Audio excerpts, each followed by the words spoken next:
Seeing the main results. Okay. Yeah, we're still getting one. There still is an echo. Can everybody make sure that their devices are on mute and the Zoom is Where's- also on mute?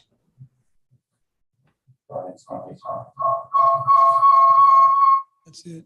There we go. That mic there. Still going. Is it?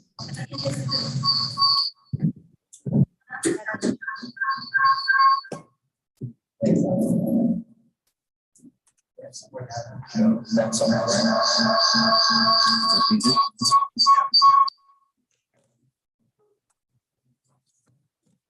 That'll hurt your ears. That's better. Got it? That's it. Yep. You're solid. Okay. Okay, that brings us to audience communication. Anyone like to address the council? Start with- Moment, we'll start with those in the room.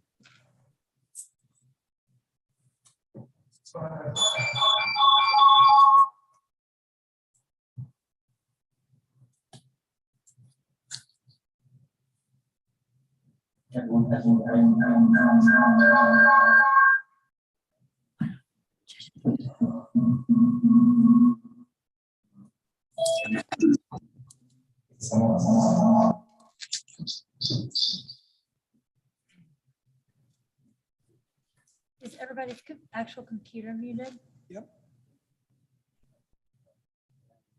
Devices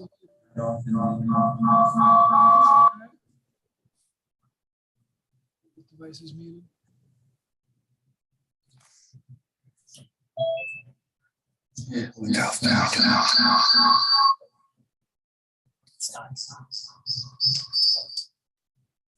Like alien.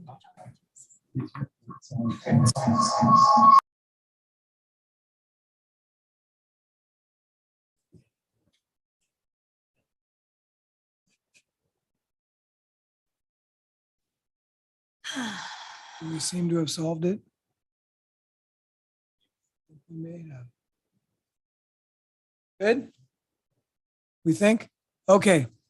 Audience communication. We'll start with those in the audience. Sir, if you'd like to come to the podium, name and address, and keep your comments to 3 minutes if you could. Steve Abramowitz, Mill Creek, 3rd Drive Southeast. Hello, City Council members and City Manager Yamamoto. Mill Creek needs a performing arts center. Everett, Kirkland, and Bellevue have arts and entertainment facilities and are destination locations. Revenue is up and projected to increase for performing arts companies, according to Statista in a 2020 survey, and Snohomish County cities have a once-in-a-lifetime opportunity to get it built out with federal funds from ARPA. There's $80 million on the table that no one seems to know how to spend. How about in Mill Creek? We just need a grant writer. Let me quote them. Why is this important? Because we cannot truly support you in your organizations without understanding the nuances of our communities and the individual priorities of our residents, visitors, and artists. The resulting documents from this assessment will be available to you to use as you ask for funding. Finally, we will have an understanding the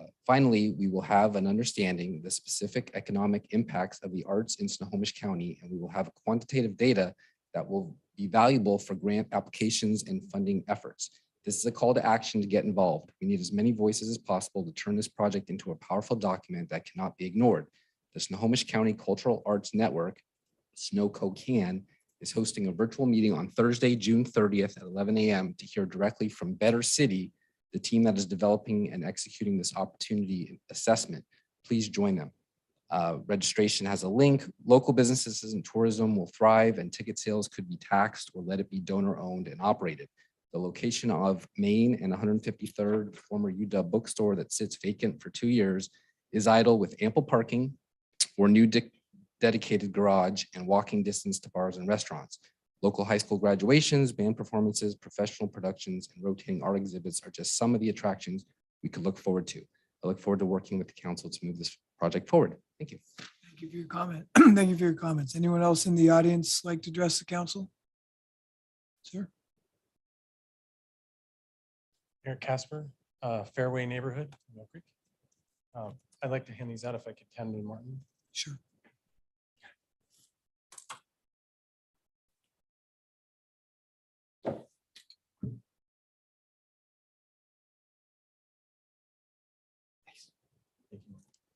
as those get handed out, I was here 2 weeks ago and I spoke to you about corner lot fences. I did go back and watch the video after the fact, and I did see, Mark, where you had said you had some concern. So I want to come back and readdress and bring some more information. I'm not the complaining guy. I'll tell you that right now. I just like to do stuff. I'm not here to complain. And everybody has a job to do. And these guys are doing their job, right? So that's not that. If anything, I actually feel bad because what they're being asked to do right now is what I believe is enforce a code that's junk. And there are sometimes junk codes. There's mistakes made in codes. And this appears to be that situation. So I'm trying to give you some more information. I also emailed this to you guys as a PDF, but I want to talk a little bit more about where we're at right now. I have been given a permit to build a fence on my lot, but the answer is my fence has to be 42 inches tall because I'm on a corner lot. Looking at that, codes are only for a couple of reasons, either safety or to keep a neighborhood in conformity, right? And safety isn't the issue because if it was safety, there wouldn't be any other fences that way. We would have lots of them that were all taken down, or the neighborhoods would be going around making sure that that was not the case. Contained within this, I found 17 corner lots within the MCCA or the PRD, all have corner lot fences similar or exactly to what I'm looking to build. Now, you mentioned under what period of time were their codes done or what was happening during that period of time. The PRD itself, by definition, is to continue to maintain continuance with what everything was then. So we shouldn't have a code that's different than what all these houses are. Unless it's something to do with safety. That's the only other piece. And it isn't a safety. So in an effort to try and show that I understand where these guys are at, that this is the code. Sorry, you have to have a 42-inch fence. To where my answer is for what purpose? It's not safety. It's just so people can, on their walk, look in my backyard where we're hanging out in the backyard. That doesn't make sense. Even in emails with Mike Todd, where he pointed out to me that the hedge or trees that I have that were planted by the previous owner are also in violation of the code.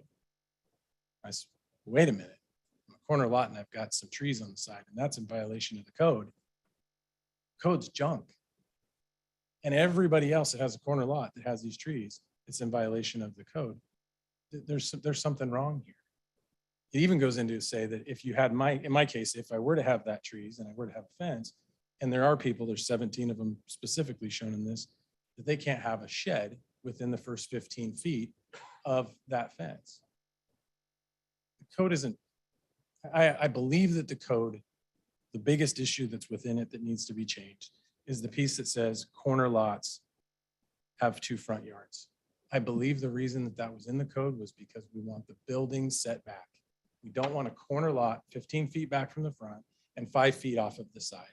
We want the structure 15 feet in or greater on both sides. But it was never intended to be the fence. That sentence is now being applied only currently. Now, there is even fences that, back to your question of what period or when were these codes, there was a fence that was put in 2 summers ago. Of all these fences, the closest one, and I happened to watch them do it. And I asked, when was that? What was the deal? They got a permit. And the answer that I got back was, yeah, we applied the wrong code. We applied a different code. They're in the PRD, but we applied the SRD, whichever it was. I'm sorry for that. But even there, we're not even applying the code the same through the years. Corner lots are always a little funky. Some of them have, like mine, where I only have an entrance on the front, the driveway's on the front, the entrance is on the front, there's nothing on the side. The side is just a side lot. That's what all these 17 other houses have, and that's the fence that they have. The unique difference from some other corner lots, and you've seen them where the front of the house is here and the garage comes in the side. They actually have 2 entrances, if you will. In other municipalities, they write code to that scenario. That scenario is a different beast because you actually have that driveway on the side where you could have a safety issue if you took a fence all the way to the street and you couldn't see somebody leaving that driveway. But in an effort to follow up on my showing up 2 weeks ago, I did email back and forth. I emailed to Martin. Martin got me to Mike Todd. And the answer that I've gotten out of the planning department was, sorry, the code's the code. If you want the code changed, and I included the email in here for you to see, but basically what it said is we enforce the code, you make the code. If there's a problem with the code, take it up with city council. And as Councilmember Bond alluded to in his comments at the end of the last meeting, I believe we're asked staff to bring us back a better understanding of what the issue is so we can look at the code to see if there's a policy change that we need to make. So that's in process. Yeah, and I just wanted to follow up to show that I'm not asking for something that's different than inside of, not even Mill Creek, than inside the PRD than what exists. And even a statement like, well, what code was the code? Then the only reason we have the PRD, unless it's for safety, which is, we're not talking about, is just to make sure that everybody stays in conformity to what the neighborhood is. If I were to build this 42-inch fence on the corner lot, I can't find one that's like that. I have not been able to find a corner lot like mine with this fence. I would be the non-conforming. It would be the weird one. So that's why I sent you these pictures and I put together this just as a follow-up. I will say that I was not home, but Melissa did come by and speak with my wife. And I know, Melissa, you're not here today. And I just want to say thank you for doing that. And she actually saw in person the lot. Thank you. Thank you. Anyone else in the audience like to address the council? Go ahead. Name and address, please. Hey, my name is Toby Eichenberry. Address is 15728 Main Street. For those of you guys, I've been meaning to meet with you guys before, but a lot of time has passed. Currently the guild president for the police department. And today I just wanted to come up and speak to you guys. I know that we're hopefully appointing a city manager here soon.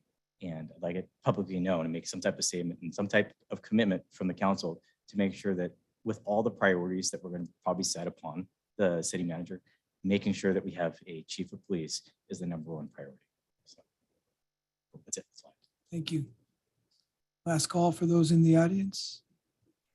I know she's not, I'm going online now. Barb or Barb Heidel, 1401 144th Place, Southeast Mill Creek. Thank you, Mayor.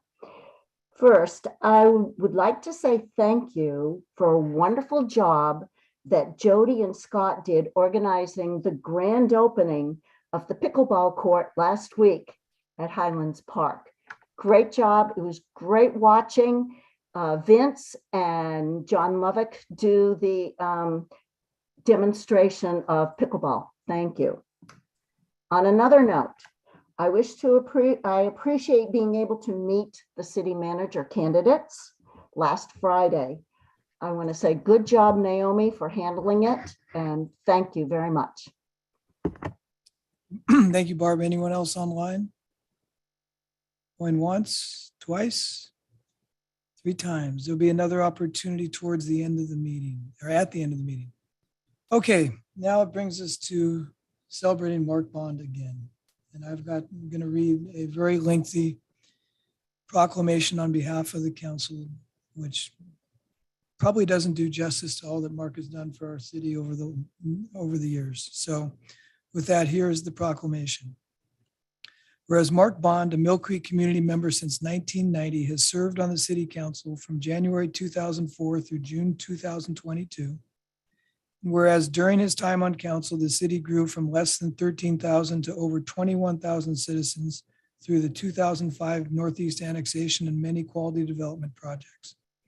And whereas during his time, he worked with council to develop the Mill Creek Town Center, an award-winning shopping and gathering destination that features many fine retail shops and restaurants, and the East Gateway Urban Village providing housing and services, the Mill Creek Senior Center, public spaces, progressive retailers, and the city's first hotel space. And whereas as part of his passion to develop activities for young people, he advocated for the development of the Mill Creek Sports Park as a home for youth sports leagues and city recreation leagues, and supported the establishment of neighborhood parks, including Hillside, Cougar, Exploration, and Buffalo Parks, serving citizens of all ages. And whereas highlights during his council tenure included the building of the Veterans Monument at Library Park and the establishment of the Veterans Day Parade and other events that bring us together to honor and recognize every aspect of our community. And whereas during his tenure, he has advanced improvements to our transportation infrastructure, including 35th Avenue, enhancements to the safety and aesthetics of our streetscapes throughout the city, and supported improved connections to regional destinations through fast, frequent transit service. And whereas he was the council representative on the Snohomish County Health Board and deepened and continued his commitment to law enforcement and emergency response services, by serving on the Joint Fire Board and the city's Law Enforcement Officers and Firefighters One Disability Board. And whereas he has been a consistent and thoughtful voice on the council for enhancements to the equipment and processes employed by the Mill Creek Police Department in keeping our community safe, including the implementation of the department's less lethal TASER program, K-9, SWAT, and traffic safety units. And whereas through his efforts, he has always worked to foster an exceptional community experience, provide recreational opportunities for people of all ages, and ensure the preservation of a safe, clean, and well-maintained community. Now therefore, I, Brian Holtzclaw, the mayor of the city of Mill Creek, on behalf of the entire city council, do hereby thank you and honor you for your service to our great city.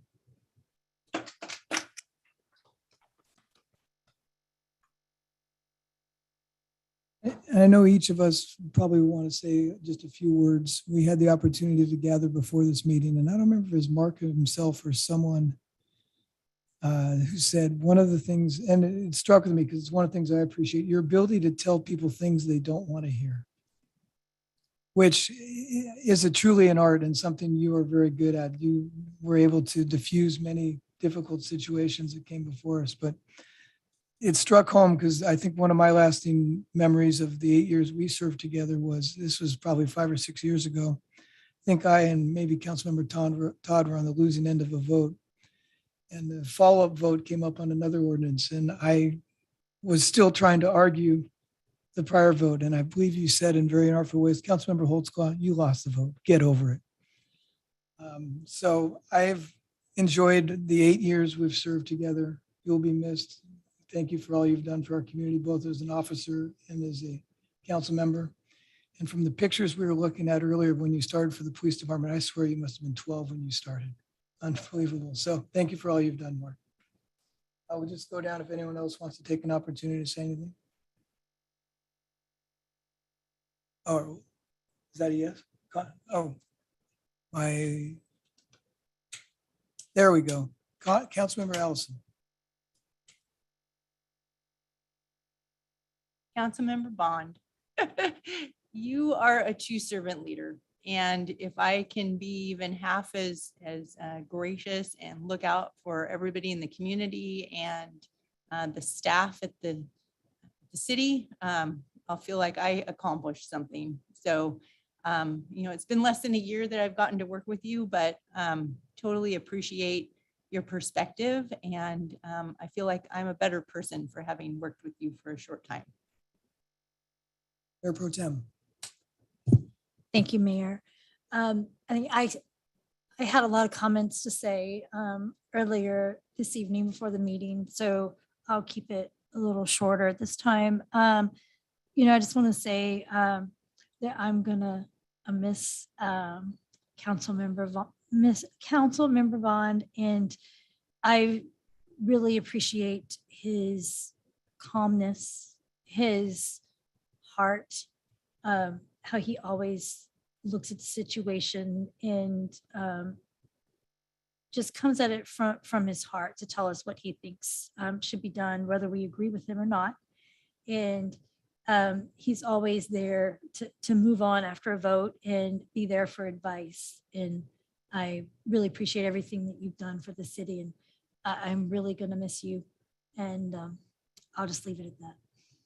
Councilmember Cavalieri. Thanks, Mayor. I pretty much said everything I wanted to say before for the most part, but now that we're up on the dais, we'll kind of make it official. Everybody has their moments and their reasons why they love their brother or their fellow man. And I mean, everybody talks about what a great heart you have. And I will always hold dear all of our moments where we laughed, but then the moments where we cried, when we've had to say goodbye to loved ones and friends. And it's something I'll hold dear. You've always been a steady rock. You come from a great foundation. I've gotten to know your folks over the years and your whole family, your kids. The apple, you are the tree. They're the apples, right? So again, thanks for the opportunity. And I hope we continue our friendship for many years. And I'm always here for you. So God bless you. God bless all the bonds. Well, Mark, I'm going to repeat a couple things I said earlier because now they're going to get recorded into the record, into the minutes forever. Met Mark Bond years ago as a father. Our kids played together. I was so impressed with the children as I was impressed with the father, Mark Bond. And then years later, I met him as a councilman.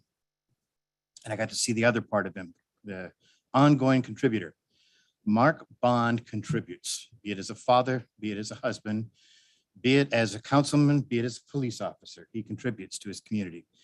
And so the thing I like to leave everyone with from my standpoint, as a capitalistic man that I am, I spent my life trying to accumulate wealth and financial means. There's another definition for wealth. It's not by what you accumulate, but it's what you impact. And you, Mark Bond, have vastly exceeded anyone else I know of and how much you've impacted this community. We will long and forever remember you and your impact, be it as a policeman, be it as a father, be it as a councilman in the city of Mill Creek. I look forward to what you're going to impact in Sultan, but we won't forget you here. Thank you for all you've done. Martin, can someone take one last photo with the council presenting the proclamation? Oh, Mayor, You can I wanna say a word something? first? Mayor. Oh, Melissa, I'm sorry. Hard to forget. about It's Melissa, hard to too. remember you up on the screen. The Oz. I just wanted to share. I'm so disappointed I wasn't able to be there today, Mark, to tell you what an impact you've made. I've always felt anytime I've had to go to city council before joining and all hot and bothered with issues to listen to the council to talking about or whether making a comment before the meeting. I'll remember your calm voice, like everyone said, and your straight to the point explanation of the situation. So all I ask of you, if it's okay, is that when you're up in Sultan, maybe once a month, wear really large Mill Creek gear so you don't forget where you come from. Just like sometimes you would sneak in Sultan here. So just want to remind you of that. We'll figure out what to get you to make it really obvious. So thank you for all of your time and dedication to this community and to all of us.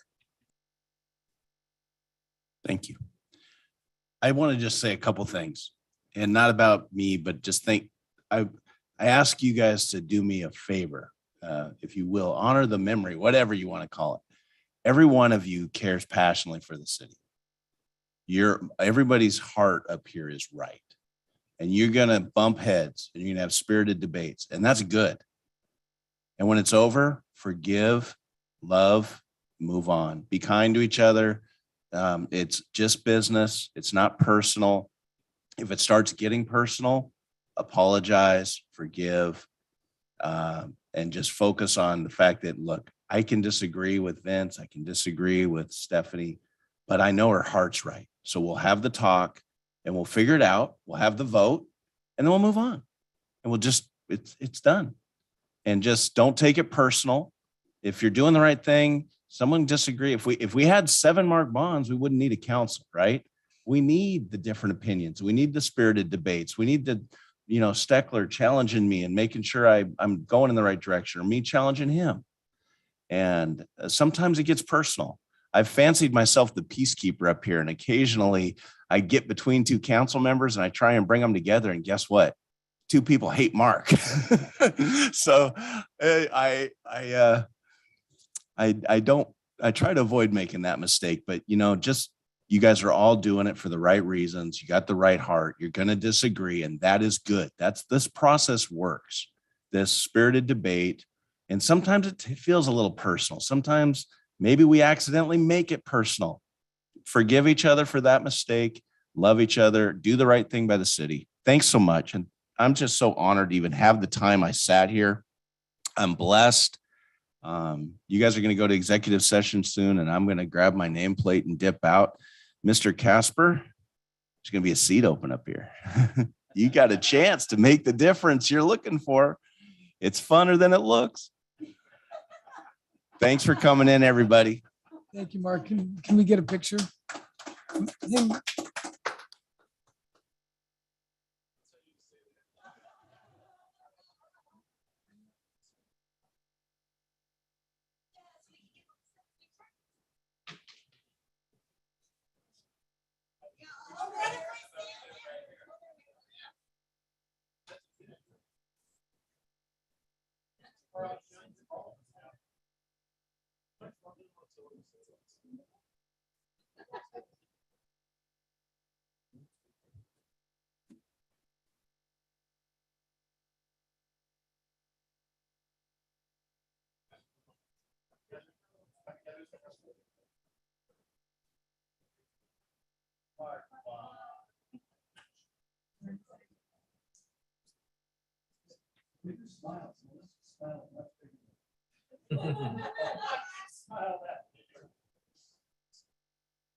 Okay, that brings us tonight to item D, old business, approval of an ordinance amending the Mill Creek Municipal Code, chapter 18.06 related to wetlands regulations.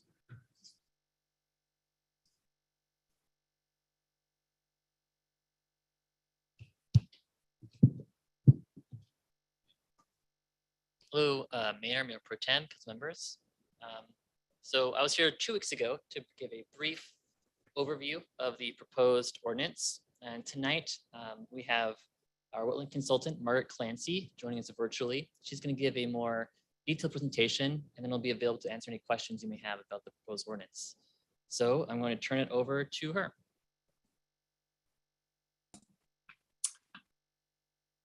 Thank you, Justin. Thank you, council members. Can everybody hear me okay? Yes. And looks like I'll have an opportunity to share my screen. Let me get the presentation for you.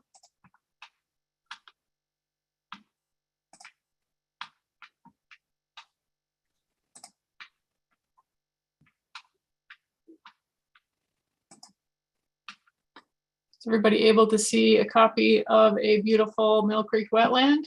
Yes. Wonderful. Well, I have a brief presentation to describe for you the proposed changes to the wetland portions of the wetland section of the Mill Creek Municipal Code.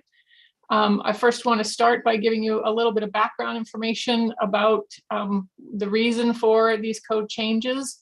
I'll recap the current Mill Creek Code provisions that we were looking at, and then I'll summarize for you the proposed changes that you have for consideration.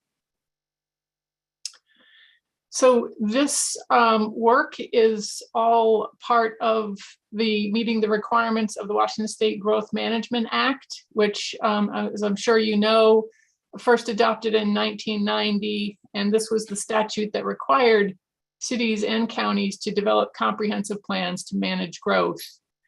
And a key requirement was to identify and protect critical areas and resource lands, and to enact regulations to carry out the protection of those lands and areas, and to also manage growth.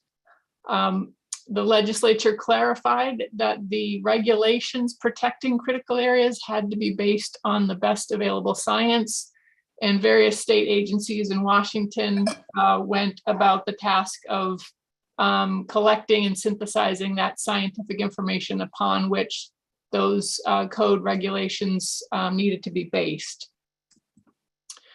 When we talk about critical areas, we're really talking about 5 different types of features on the landscape: wetlands, frequently flooded areas, fish and wildlife habitat, conservation areas, aquifer recharge areas, and geologically hazardous areas.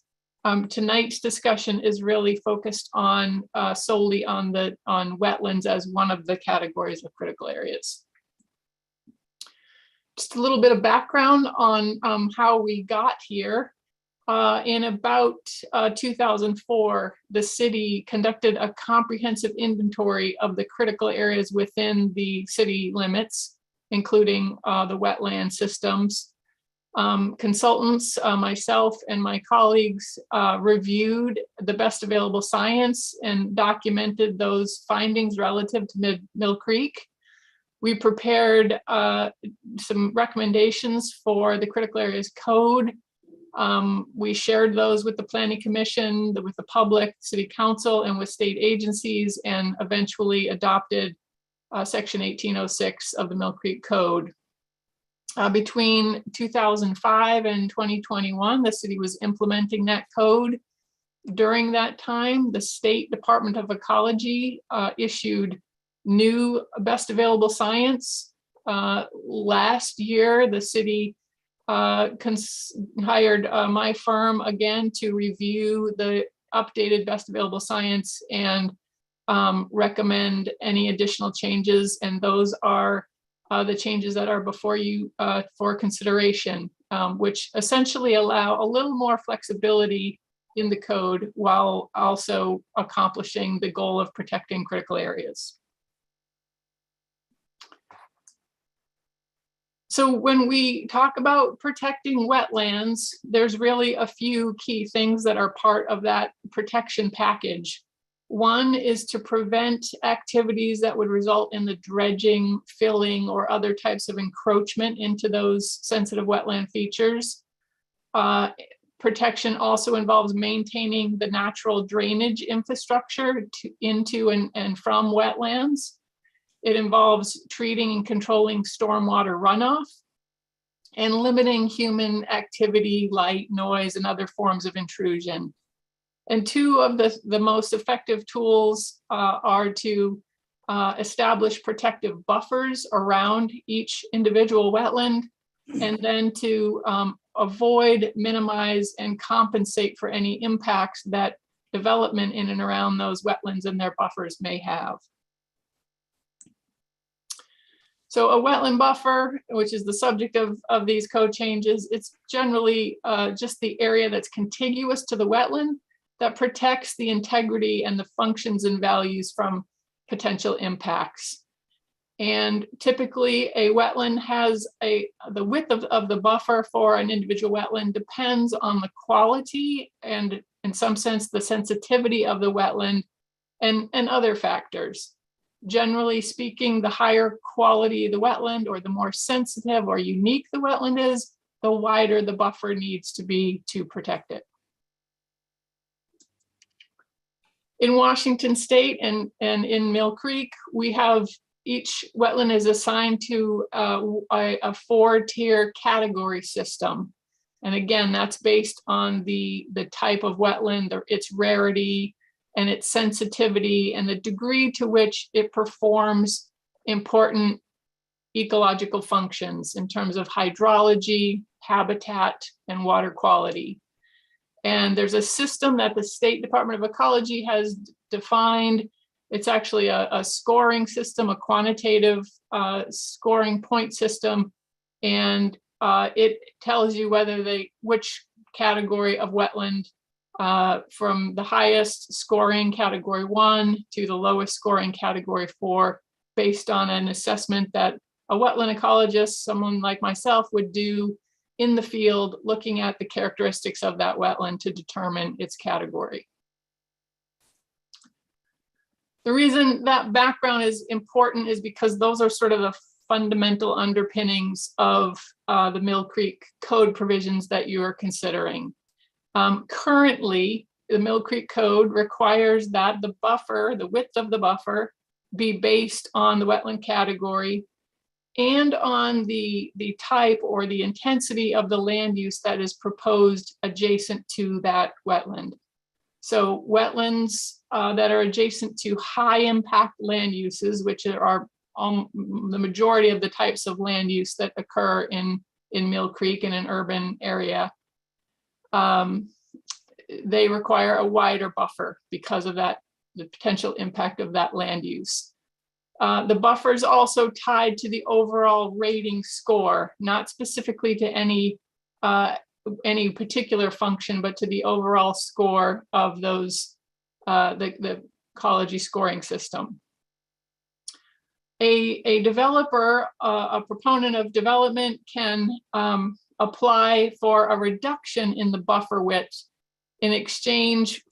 You can reduce the buffer in one area in exchange for widening the buffer in another area. This is called buffer averaging.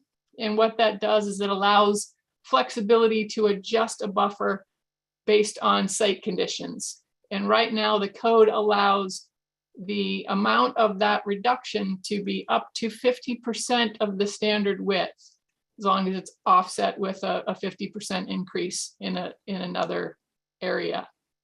And the city's current buffer widths are what we would consider to be at the high end of the range according to the best available science. And another way to say that is Mill Creek currently has very strong protection for wetlands throughout the city because of the buffer provisions in the current code. This is the chart that shows the variation in buffer widths based on the wetland category. Here you can see the highest quality wetlands, category 1, lowest quality, category 4.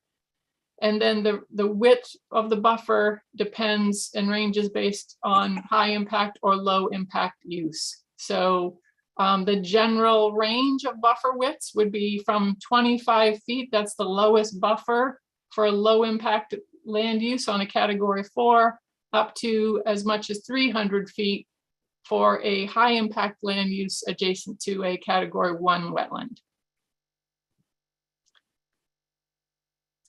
This is just an example of a buffer averaging proposal. This is a development from an actual development proposal in Mill Creek some time ago. And you can see this this dashed line here is the edge of the wetland, if you're able to follow my cursor. This dashed line here is the width of the buffer. And you can see that this proposal involved decreasing the buffer widths in certain areas, and then adding some additional buffer in other areas to offset that area. So that's how the current buffer averaging provisions work. And again, the amount of the reduction that's allowed is 50%. The proposal that you have for consideration, it involves some changes to the buffer regulations. And these are based on Ecology's current guidance and their assessment of the best available science. So our proposal is that the buffers be based on the habitat score and the intensity of the adjacent land use. So we're adding another specific factor that has a high degree of weight on the buffer width in addition to the intensity of the land use. And that is because the scientific literature shows that in order to protect the habitat functions of wetlands, that's really the factor that determines the buffer width. It has the biggest, there's the biggest correlation between the width of the buffer and the quality of the habitat.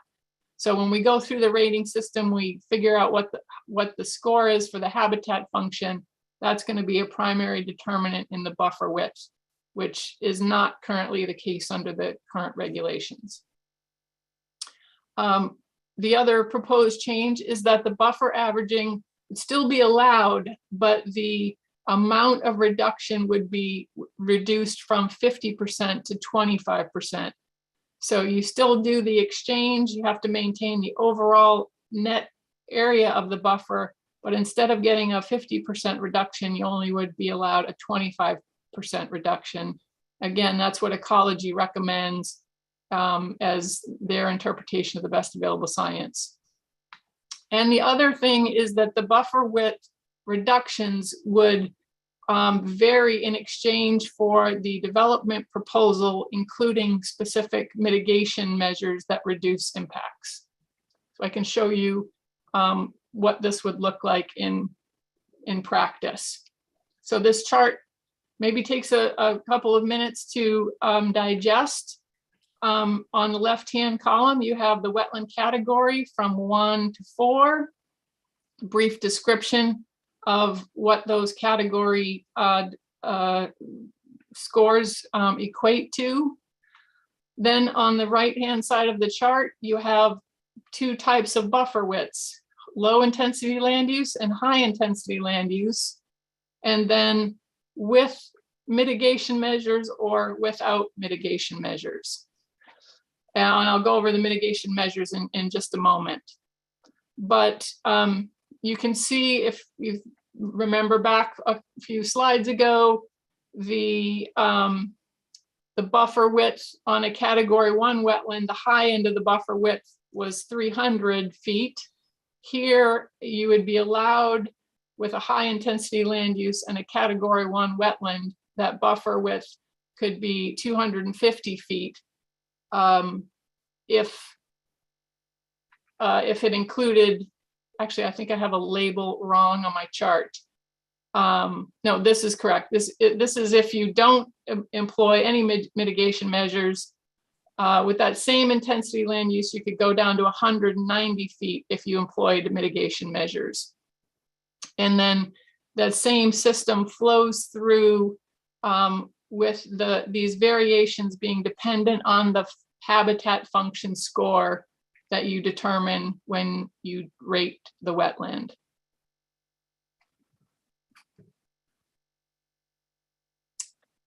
I mentioned mitigation measures. These are actions that would be included in a development proposal that help to reduce the effects of the development on the wetland. And when these measures are employed, it is a reason, a rationale, if you will, to allow the developer to reduce the buffer width a little bit further, with the idea being that you've already taken steps to mitigate the effect of human intrusion, so you can have a corresponding decrease in the buffer width. So these would be things like making sure that external lights are directed away from the wetland, specific measures to minimize noise impacts, management measures to ensure that there's no runoff, untreated runoff reaching the wetland, or there'd be covenants to limit the use of chemicals like pesticides within 150 feet of the wetland. These measures incorporated into a development proposal would help to offset buffer width and allow a little additional reduction from what would otherwise be allowed if these measures were not included in a development proposal. I mentioned that the amount of averaging was also changed from 50% to 25%.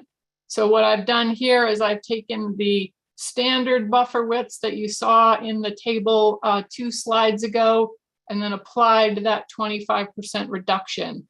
So you can see then that 250 feet that you saw in the previous slide here for a high intensity land use, no mitigation measures.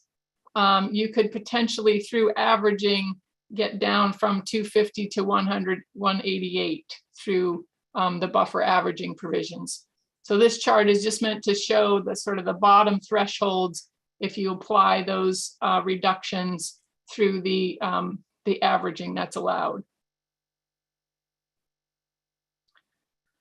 The last proposed code change that's up for consideration is a change in the size of wetland that is exempt from certain code provisions. The current Mill Creek Code says that wetlands that are 1,000 square feet in size or smaller are exempt if they're isolated. They're not connected to a creek or to a larger wetland system. They're exempt from the requirement for buffers, and they're exempt from the regulations. That size threshold is the proposal is to increase that from 1,000 square feet to 4,000 square feet. provided that certain additional criteria are met, and those criteria are listed here. As I said, they're only applies to isolated wetlands. They're not connected to or associated with a riparian area. They're not part of a shoreline of the state. They're not part of a larger wetland system, and they're not important wetlands from a wildlife habitat perspective. So for those small subset of wetlands, that exemption threshold, it would be limited from or increased from 1,000 square feet to 4,000 square feet. And again, that's consistent with the latest ecology guidelines. So that's a brief summary of the proposed code changes. And with that, I'm happy to answer any questions that you may have. Thank you, Margaret. Councilmember Allison. Would you mind bringing back up that slide that talked about the habitat? It was too back. So low, yeah, go one more. Right there, yeah. So low habitat function. Those scores, I mean, what does that mean? Does that involve like how many different species live in that wetland? That's one of my questions. My other question is, how do you determine the boundaries of the wetland itself? So, you know, different seasons have, you know, rainfall impacts the size of the wetland. I'm just wondering how you baseline that. Yes. Well, let me answer the first question first, which is that how do you determine the habitat score? It's based on characteristics of the wetland that are associated with or correlated with high habitat value. So we don't actually go out and count the number of wildlife species using the wetland, but we surmise the wildlife habitat quality based on, for example, the complexity of the vegetation, the connectivity of the wetland to adjacent habitats, the features, the number of features like snags or organic material in the wetland that wildlife like to use for cover or nesting or protection, things of that nature. All of those characteristics are spelled out in the rating system protocol that we use.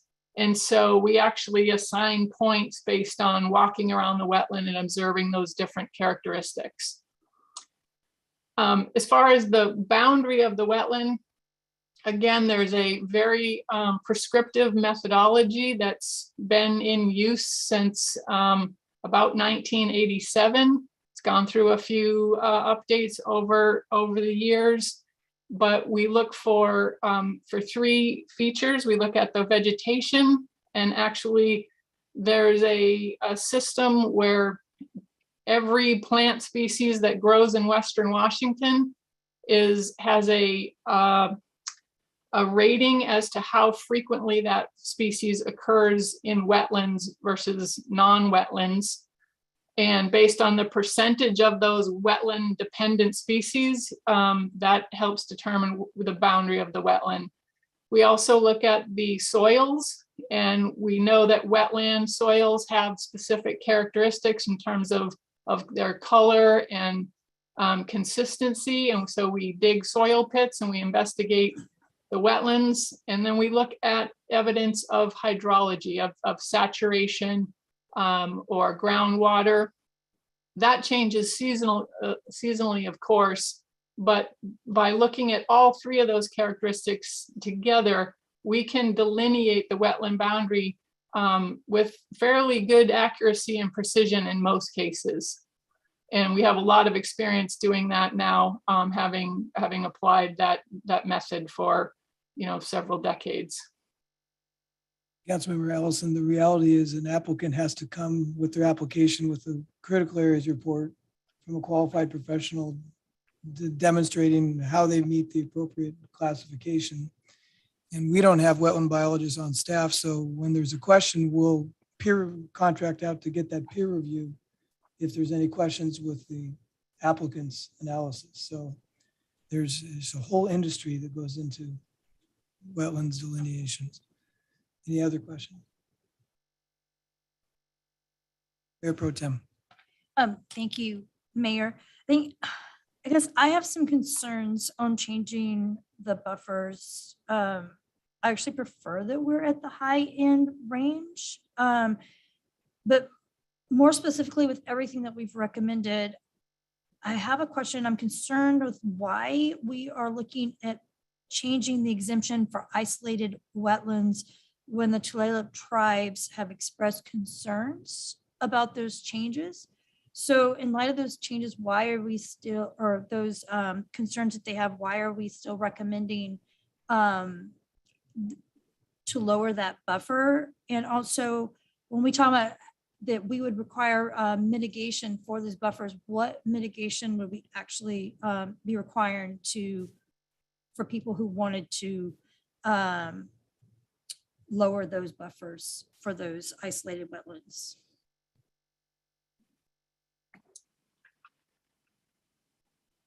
Would you like me to take a try at answering that? Yeah. Yes. Sorry, I wasn't sure if the question was directed to me. Ecology guidance actually allows the 4,000 square foot exemption. So the proposal is just to be consistent with what the state agency with primary authority over these issues has. So you certainly can keep it at 1,000 feet, or you don't have to go up to the 4,000 feet, but that's currently allowed through ecology guidance. The buffer width reductions, I would say that Mill Creek with this proposal, these are very protective buffers.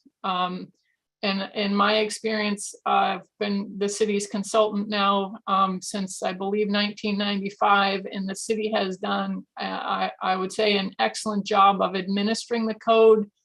As the mayor indicated, all the proposals that come into the city get a third-party review. And one of the things that we look at is what is the mitigation? What things can a development proposal do to maximize protection of the wetland? So if there's a buffer reduction in a buffer averaging situation, oftentimes those areas of the buffer that are added will be planted to improve the density or the diversity of the vegetation to increase the protection. Anytime there's a buffer reduction, there's this, we require an offsetting action to bring the level of protection back up. And that can take a number of different forms, but it usually involves planting vegetation and then implementing some of these other mitigation measures that we've talked about with lights and stormwater management and so forth. Thank you. Councilmember Steckler. Well, a little bit more in that same question. I had two questions. I'm actually a little bit confused on that. Okay, so we have the ability to increase the reduction up to 50%, but we're only going to take the reduction to 25%. Is that correct? Other way around. Other way So around. Right now, I'm sorry, I'm trying to find, right now, in the places where the buffer is reduced, those places you can go to half, you can go 50% of what the standard buffer requires. So we're actually lessening the amount that you can reduce. Now you can only reduce it 25% through averaging. So to the previous concern about, are we lessening the regulations to a less protective standard by limiting how much of a reduction can occur, you're balancing that with having overall reduced the buffer widths from the original proposal to what we're proposing now. Okay, because I'm looking at the proposal that's in our book or in the materials that was presented to us.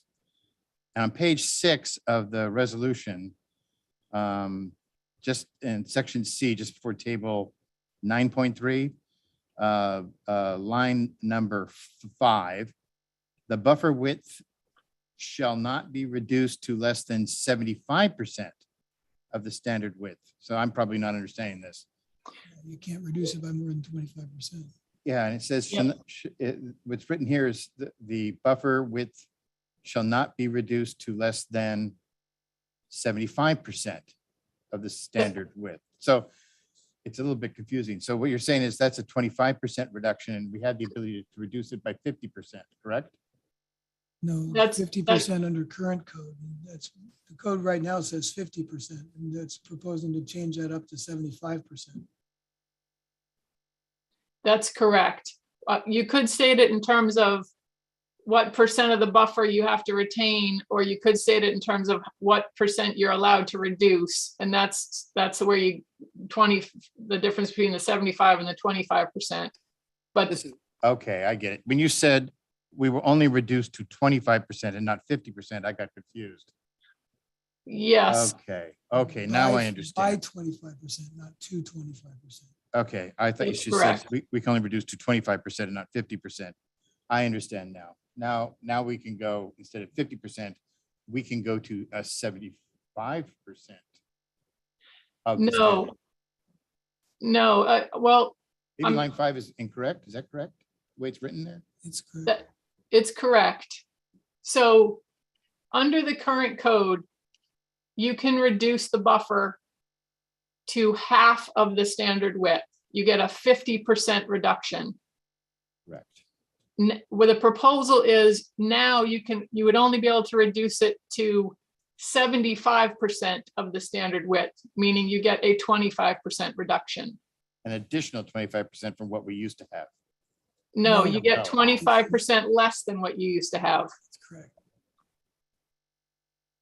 And why would we do that? Why would we take it from 50 to 75 then? Well, one reason is because you're reducing the buffers overall in general. So this is the current buffers. So let's just, for simplification, let's consider that almost every development proposal is going to be permitted as a high impact land use. So depending on the type of wetland, the buffer is going to range from 50 feet and then up to 100, 200, or 300, depending on the category. Okay. Now, under the new proposal, so here we are in the high habitat, or excuse me, the high intensity land use, these two columns here. And now we've added in the idea of the habitat score being a big determinant of the buffer. So you could, for a category 3 wetland, this would be the majority of wetlands in Mill Creek are likely category 3 wetlands. And so let me go back to my first slide. A category 3 wetland, every category 3 wetland in Mill Creek right now would have a 100-foot buffer. Under the proposed code, that buffer could go down to 80 feet if the habitat score is low. If the habitat score is very high, that buffer would go up to 150 feet. So we've added another layer of consideration into what would drive the buffer width. Again, this is based on ecology guidance. Ecology guidance also says that with buffer averaging, 50% is too much of a reduction. 25% is a more scientifically valid, if you will, reduction according to their guidance. So I'm sorry, go ahead. I was just saying, we've given you some relief on some of those buffer widths if the habitat score is low, which is often going to be the case, not always. But then we've sort of, if you will, tightened up the buffer reduction to in both cases to be consistent with ecology guidance. But we do, as you said, most all of the wetlands left, which is what's left of our land, is high intensity land use, correct? Yes, So according to it's the, going to de- have some significant setbacks. And we've now taken the setbacks from what we used to have, the ability to set the setbacks and cut it in half and reduce them by half. Where they were at 50%, now they're as much as 50%. They're now as much as 25%. And so with that being the land that's left to us, and forgive me, I'm not an expert in this area. I'm just kind of speaking for what I'm hearing here and seeing here. Would it not be best to keep that opportunity for the 50% under our control, should we need it or want to utilize it for certain wetlands to ensure that we can continue to develop within Mill Creek? I think what perhaps I'm not explaining as well, that you're that's certainly at your discretion to keep it as is. With this proposal, and it's, I'm sorry. I'm sorry, making it, Mike Todd's getting all geared up to answer me and I made a whisper to him, so I apologize. I'm sorry. So I think what's a little hard to see here is that in many cases, this proposal would actually give you a reduced buffer to start with, from which you could then take your additional 25% reduction. So, what would determine that is in part the intensity of the land use, but it would in part be the habitat function score and whether or not the proposal included additional mitigation measures. So in many cases, you could take that 100-foot buffer required on a category 3 and get that down to 60 feet if you employ mitigation measures and if the wetland rating score is low, it doesn't have the same habitat value. So then you could take a 25% reduction off 60 feet instead of a 50% reduction off 100 feet, if you will. So this proposal is meant to provide additional flexibility, if you will, but that flexibility is tied to both the quality of the wetland and the extent to which the applicant or the developer is willing to go to implement measures to offset the impacts. So I think the end proposal is, and actually the city did some analysis of looking at some development proposals to see how these proposed regulations would have affected development. And I think in most cases, you'll see this provides a little more flexibility for the developer while still being very responsive to the conditions of the wetland and the proposed development type. Yeah, if it would help. So it's easy to get mired in the details. I did this too as I was talking through this, but step way back, we looked at our very simplistic wetland buffers, the 300, 200, 150.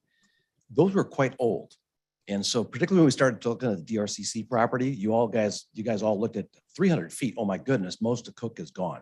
That's what got the process started. We went back to Margaret and her firm and said, hey, what's the latest and greatest? And that's when we discovered that the Department of Ecology over the last 10, 15 years has changed from the very simplistic 300, 200, 150 to this other more complicated, but more representative of best available science. So you heard her talk about best available science. So you can reduce the buffers in some cases if you do other things like mitigations.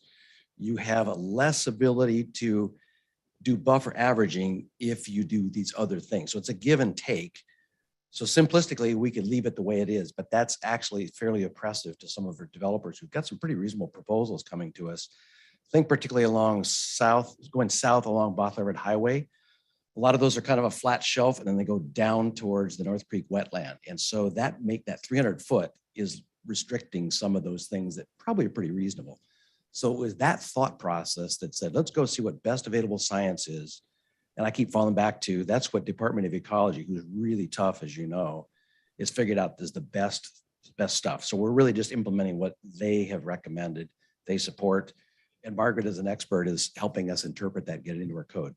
Bottom line, you get a lot more complex chart.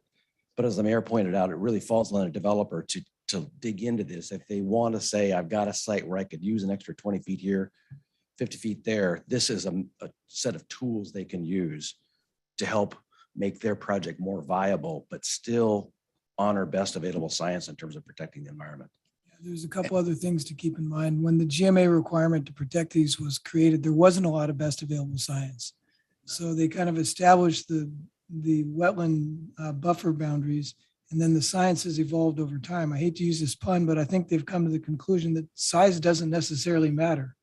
It's all about protecting the function and value of the wetlands. And so this proposal recognizes that in some cases, by providing mitigation, you can provide as good or better protection for the wetland than you could over just having a bigger buffer without any mitigation.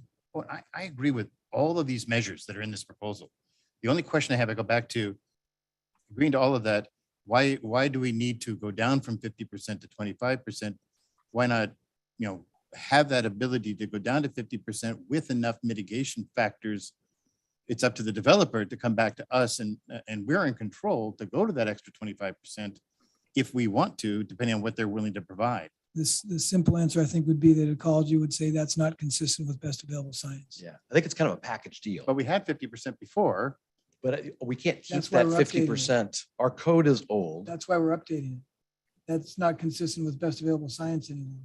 So no longer would 50% be allowed under any current standards, even. So we could leave our code. I think we could leave the code the way it is. But we With wouldn't the get these 300, other- 200 and the 50%, but we can't get these can't get the other other standards. reductions without doing this. This is a give and take. Okay, that answers my first question then. Okay, so we can't get these other standards without giving up that 50% down to 25%. I think that's correct, but I'm going to defer to Margaret to confirm or deny that. Margaret? Both, yes, both the, this system that you see here in the chart and the 25% allowance, those are both part of the current ecology guidelines and ecology's interpretation of the best available science. So as is the change from the 1,000 square feet to 4,000 square feet. So we've tried to bring everything back in line with the latest ecology guidance. So we would not be able to get these other considerations had we not given up 25% of the 50% reduction we already had, correct? And I'm confused by giving up. We're getting 25% more. If you had a 100-foot buffer before, that could be reduced to 50 feet.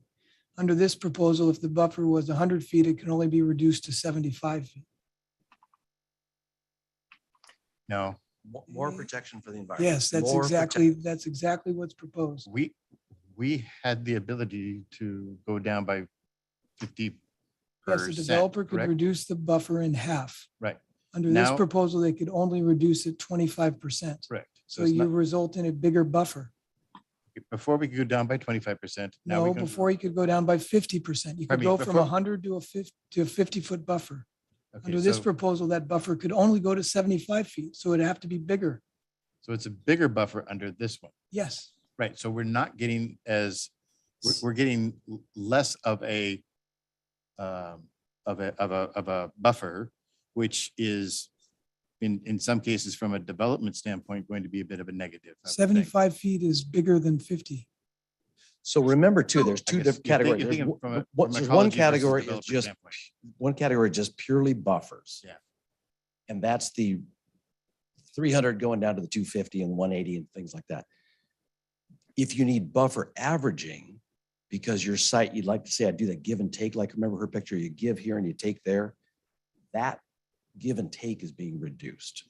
So best available science says we were wrong when we said you could change that for up to 50%.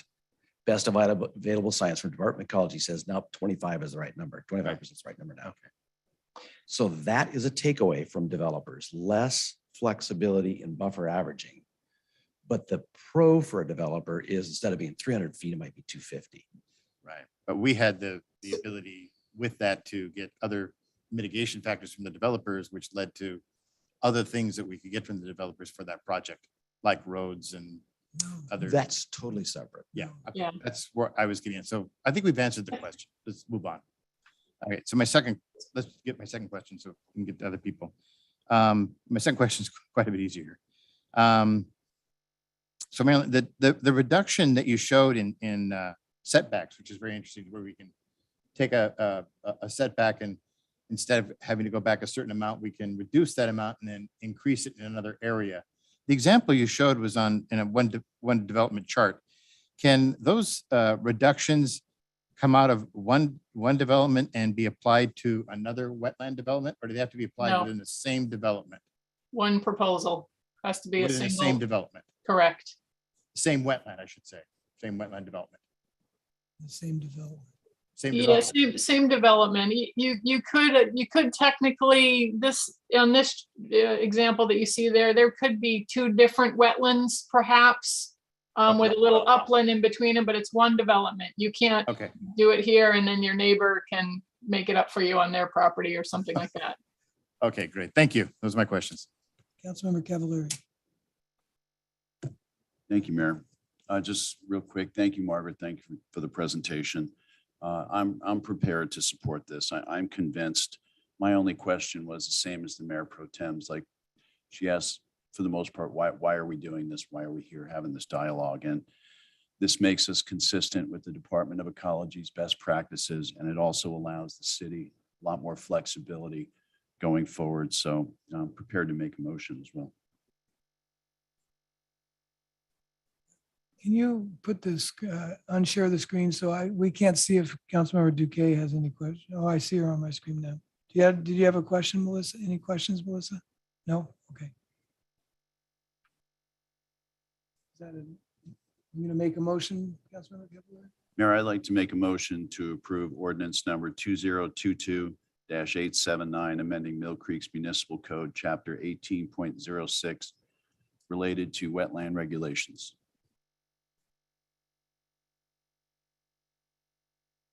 Second. Okay, is there any further discussion? I still think I would prefer to not have the small, I understand the rest of it, but I still would prefer to not have the exemption for the isolated wetlands. That's just me.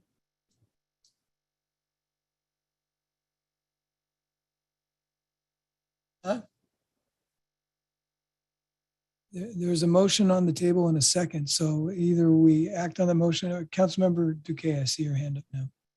Yes, I do. I was just waiting for the discussion part to have my question. I think I was coming into this one way, and I think Mayor Holtzclaw, you may have flagged it, and it may have at the last meeting where you talked about like the high capacity and the the function of the wetlands area. 'Cause for Function and me- values. But yes, function and value matters is what I have highlighted. And for me, that was kind of the takeaway because I keep going back and forth. My preference is always more green space. I want to err on the side of more, protecting the land as much as possible, even if it's not aligned with the most current area. But because I'm not familiar with the idea of what makes something function better versus just having the space, I really had to dig into that more. And I think I just wanted to share. That's why, as someone who's always about no, let's save as many trees as possible. Let's make sure we have this land, protected. We want these areas.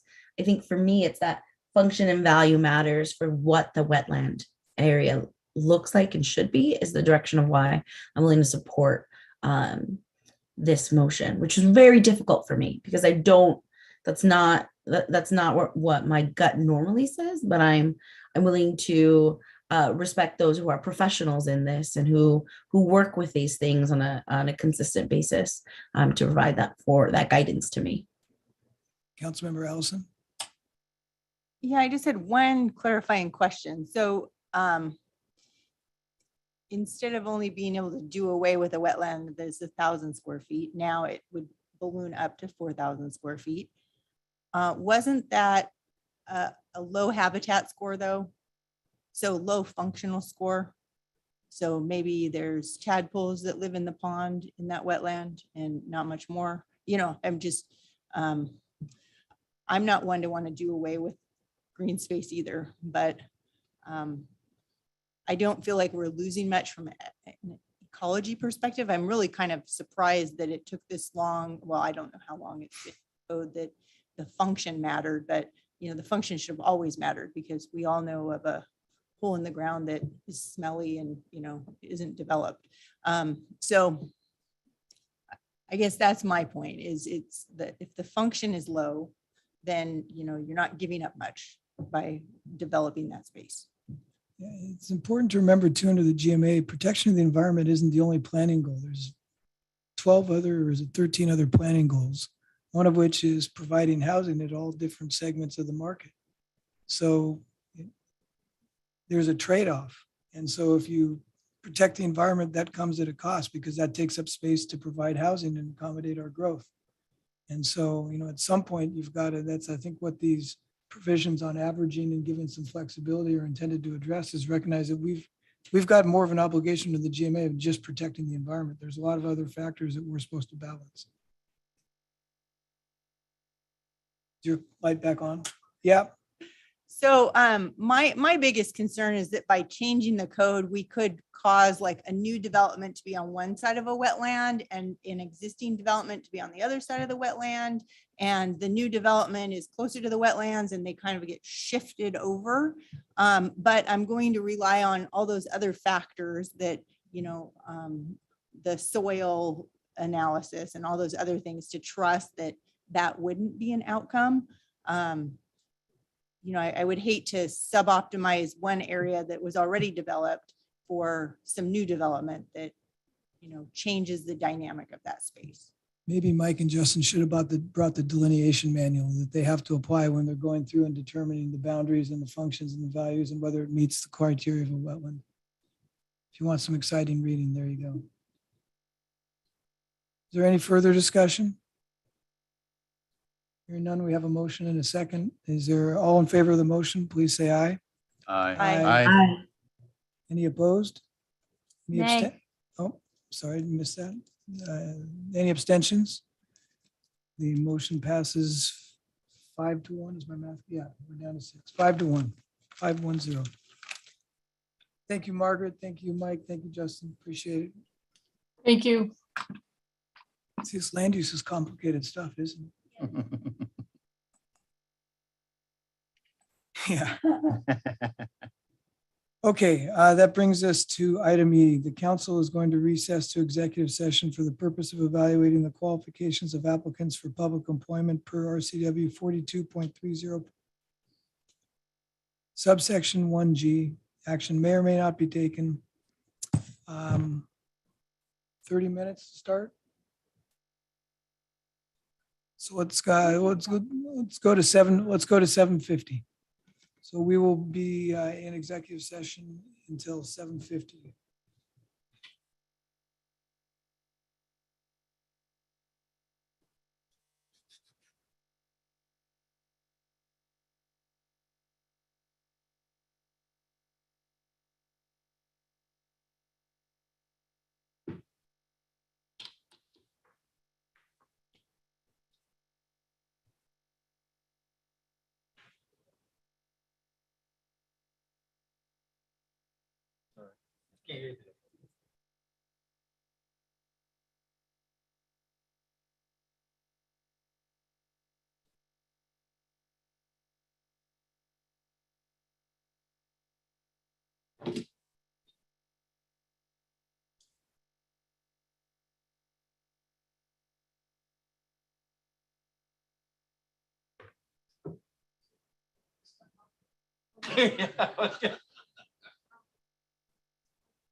I think you did an excellent job of trying to mitigate this. Yes, you did a great job.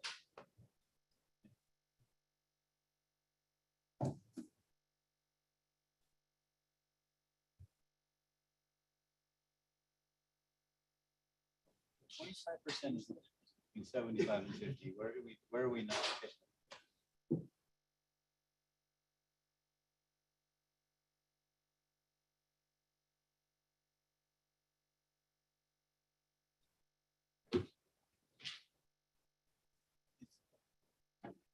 Grant, do you want to join executive session? I was just gonna text you and just say, ask if Brian, if he needs me in there. I wasn't sure if you wanted. or Yeah, needed- he said it wouldn't hurt.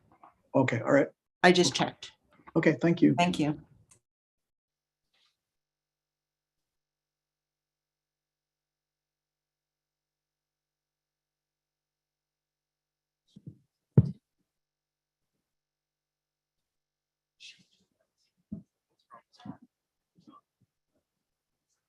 So she can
Council is extending executive session until 8:20.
Council is extending executive session until 8:30.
Hey, Naomi, can you, I need a couple of you to, so we can extend the meeting, please. I'm here.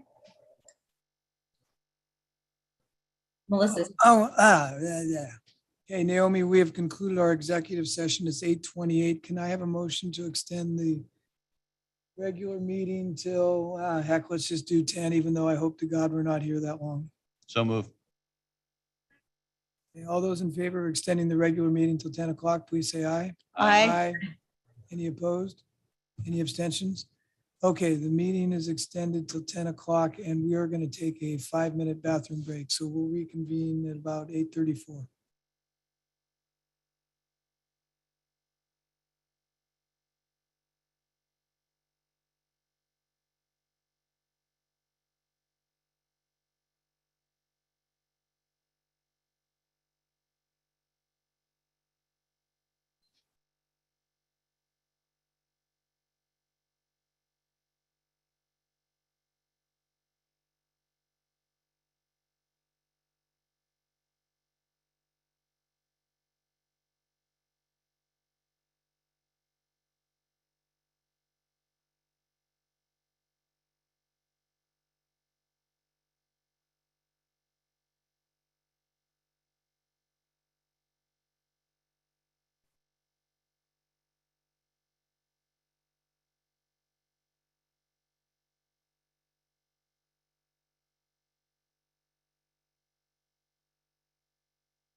I said 34, so we'll wait till 34. I know, it's confusing.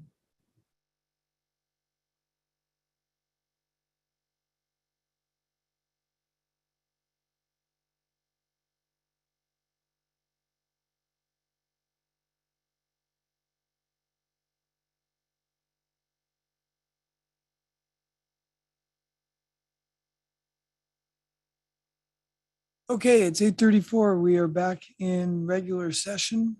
We have concluded our executive session. Would any motions anyone wants to? Yes, I'd like to make a motion, please. Councilmember Allison, I move to select Martin Yamamoto as the council's choice to serve as Mill Creek City Manager, subject to an agreement on the approval of an acceptable contract. is there a second for the motion? I second. Is there any discussion? Discussion? Just, Mayor, Yes, you may. thank you, Mayor. This is probably the longest process I have participated in by far. And we talk about when we interview for committees, but this was one of the tightest application process I ever participated in. So I'd like to thank everybody that participated. It was a very, and still is a very close race, if that's what we can call it, but very competitive. All very fine individuals, public servants committed to delivering a great product to the constituency. And I would just like to thank them for applying for the city of Mill Creek. Councilmember Steckler.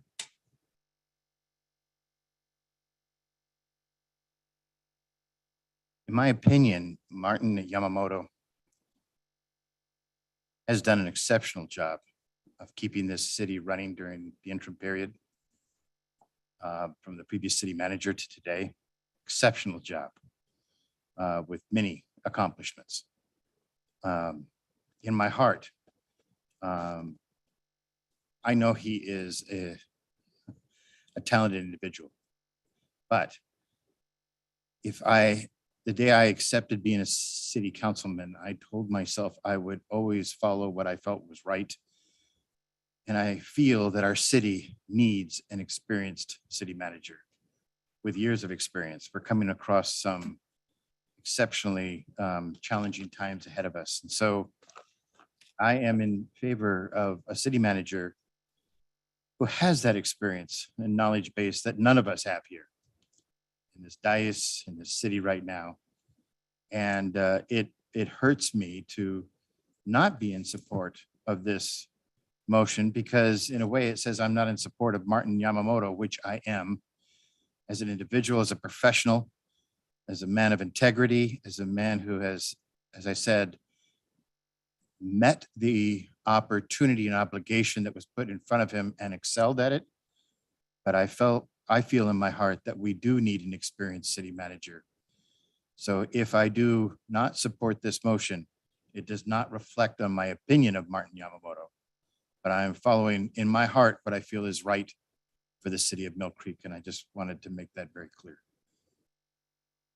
Anyone else like to speak to the motion? I'll say just a few things really quick. We had 4 outstanding candidates. I could have seen any one of them being our city manager. Sometimes I think you've got to go on your gut and what you think is right. I don't think Martin, when he was hired as deputy city manager, let alone when we appointed him interim, ever thought we'd be sitting here entertaining a motion to make him our permanent city manager. I've had the opportunity as the mayor, as Mayor Pro Tem, to work pretty closely with Martin, and I've been impressed with what he has accomplished, but I've also been impressed with how he works with the team that he has around him. And I'm as excited as much to see what Martin can do as what I hope to see the whole team be able to do.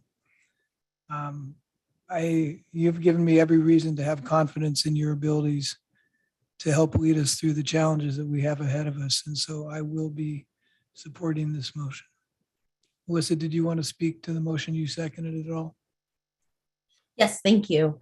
I've had, when I started as city council, it was also towards the beginning of Martin having to step up. And I just really appreciate his work ethic. But I also want to make it clear, it's not just because of what we've seen.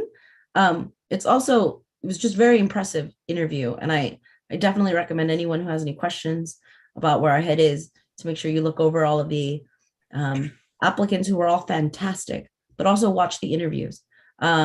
Really great. And I'm very happy to second this. What else? Hearing none, and if there's no further discussion, all those in favor of the motion, please say aye. Aye. Any opposed? I am not in support. Any abstentions? The motion passes 5-1. Is there another motion? Yes, there's one additional motion. I move to authorize and direct the city attorney with the assistance of the city's search consultant, Linnell Klein, Mayor Holtzclaw, and Mayor Pro Tem Vignell to undertake contract negotiations with Martin Yamamoto for the purpose of preparing a final contract for council consideration at an upcoming city council meeting. Second. Is there any discussion on the motion? Hearing or seeing, let me check to make sure I didn't look for Melissa. No comments? Okay. If there's no discussion. Martin's hand is up. Yeah, thanks, Mayor, Mayor Pro Tem, council members. I think it's appropriate if I say something as well. It's been a long process. I want to thank the staff, Linnell Klein, just the staff for picking up like they always do throughout the entire process. Naomi and Asa just doing like they always do, just coming through, spur of the moment, making things happen. It's a representation of the team. Great experience for me. I learned a lot. Councilmember Steckler, appreciate your candid, remarks and how you feel. Great respect for that. At least I know where you're coming from. That's really important. Just the way I operate as well. And I can assure you that I'm going to do everything I can to move the city forward. And that's what I can promise to all of you. Yeah, my commitment. Just as the same day I made the commitment to our prior city manager when I was hired as deputy. So I'm looking forward to the journey with the council, team, and our community. And it's a great pleasure, honored to be here. And I'm looking forward to potentially working with everyone. Thank you. Thank you. If there's no further discussion on the motion, all those in favor, please say aye. Aye. Any opposed? Any abstentions? Was that 5-0 or 6-0? Okay, motion passes 6-0. Okay, more about our future. Let's talk about budget guidance.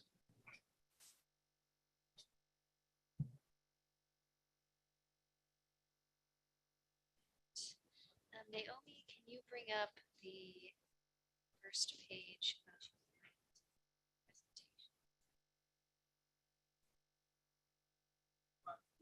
presentation? Laurel, I didn't hear you. Can you bring up the presentation? Yes. Will just be the first page initially. So staff has begun working on the 2023-2024 budget. And before we got too deep into the weeds, we wanted to make sure that we were on the same page as council. We had the same priority. We were looking at the same timelines, and we're creating a budget that council is comfortable with passing for the community.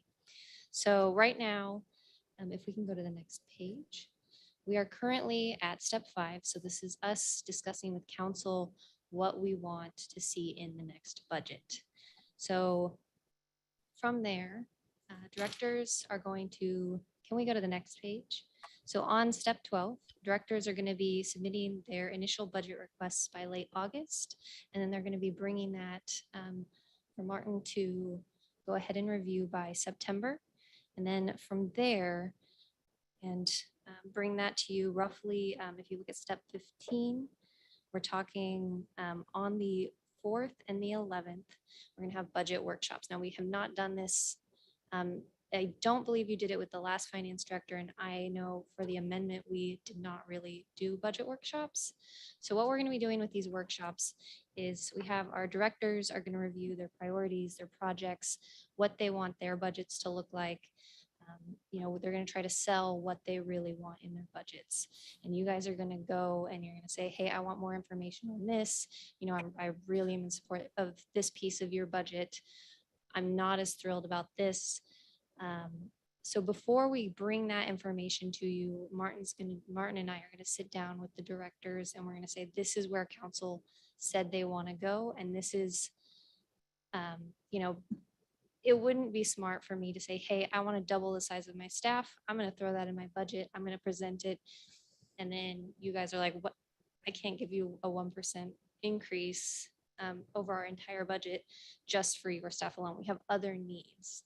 So we want to make sure we're on the same page. And from there, you guys are going to work with each director through the 4th and the 11th.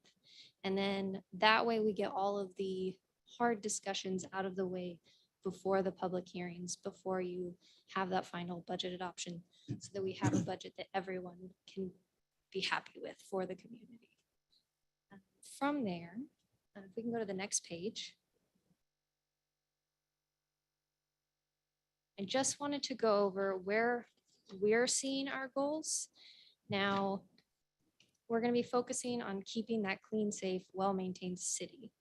And we really want to emphasize rebuilding because as everyone's aware, we had a lot of staff positions we didn't fill. We cut a lot of programs. So while also focusing on keeping taxes as flat as possible, our top goal is to bring services back up to where our residents are used to seeing them. Obviously, if there is an additional need for revenue, we will look at other options beyond raising property taxes, because we do know with the fire annexation, people are going to be paying more for their fire service. So out of all of these, really, we just wanted to point out, we're wanting to bring back our recreation program. We're wanting to increase passport revenue as much as possible. And then as far as law enforcement services go, we're talking our school resource officers, the different fines as we get more of our police openings filled. And even as far as like fingerprinting services. So we're really just opening back up completely. And then lastly, it's just, we really want to look at what our capacity needs are, what are the staffing levels we really need to be addressing. And so from there, I just wanted to touch base and see if there's any other priorities that maybe council had that we hadn't brought up, that we're missing, so that we're all working toward the same end goal. Comments, questions? Councilmember Steckler? Will the ARPA funds allocation be part of this final biennial budget? Yes. Process? So we do have ARPA in this current budget, but we do not have to spend that. Right. And so I'm going to go ahead and include that in this next budget also, so that we have the authority to spend that. But that won't affect our taxes. No. But isn't the intent though that we treat that ARPA dollar separately? We're not lumping it in it's in the budget for accounting purposes. Right. And to avoid the time limitation, we were able to take advantage of the quirk, and that allows us to not have a time limitation when it's So- used. I have separated that, so this is still technically in the general fund, but it is a managerial fund. So it's separate from your main general fund, so you can see the ARPA funding separate, all by itself, so it doesn't get confused. At this point in time, council has not passed anything that officially says we're going to be taking this and completely applying it to general fund expenses, and then we'll use that funding on projects that we designate. We are working on that. As soon as everyone gets their themes to me, we'll start working on that next ARPA presentation. So it's in the budget, but we're going to be planning for how that money is used separately. Correct. Councilmember Allison? do we need to identify as a budget priority DRCC or the, Mill Creek Boulevard sub area? Do we need to actually put a bullet point in here for that? Or, will it get taken care of at a lower level? So we are going to be working on large capital projects. We're having the CIP that Frank's going to be working on with everyone. I would say if that is a priority, go ahead and let me know, and then we can make sure to include that in the CIP, because I think all the extra time we have for the CIP and for just the budget, the more time, the better. And then I do want to make sure that everyone knows after tonight, it's going to sound very quiet on budget, but it's just because we're all crunching numbers, we're gathering all the information. And then on the 4th, when we bring all for your first workshop, when we bring all the budgets, that's when budget season is really, really going to take off for council. The 4th of October. October. Okay.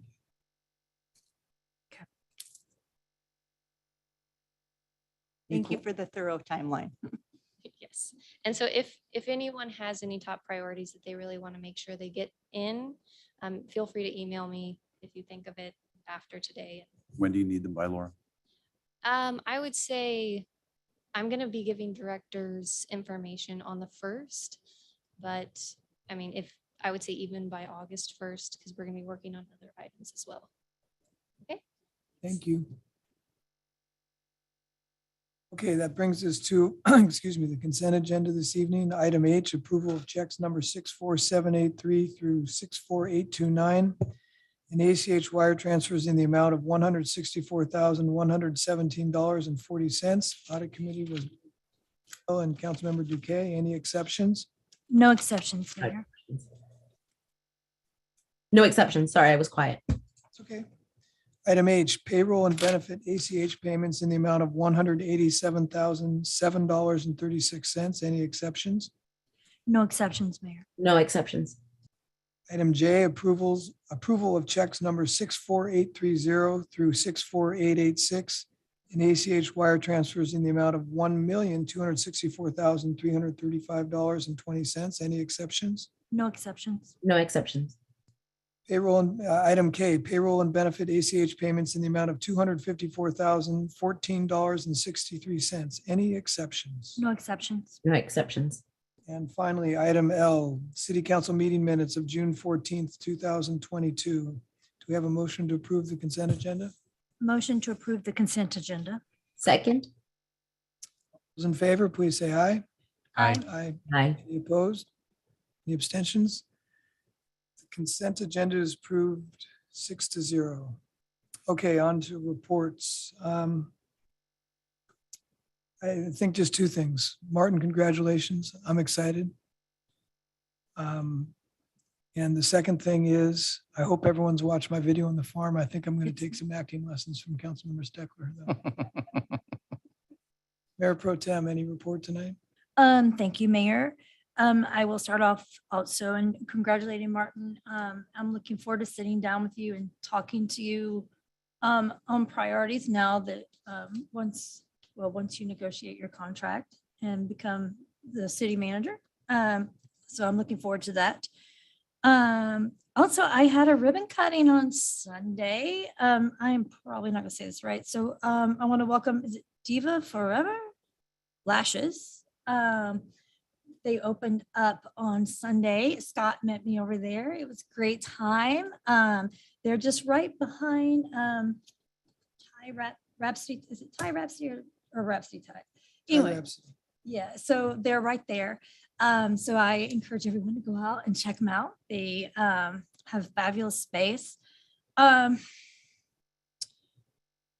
I want to take a moment. I'm going to do something I never do. I never bring national politics into my job as city council. But it's weighing on me today, so I'm going to say some things. I've received a few emails, and I want to assure the women in this city that I do support your right to choice and bodily autonomy. And it's very important to me. that I will always fight for that. And it is legal in our state. And I will continue to fight for it to stay legal in our state.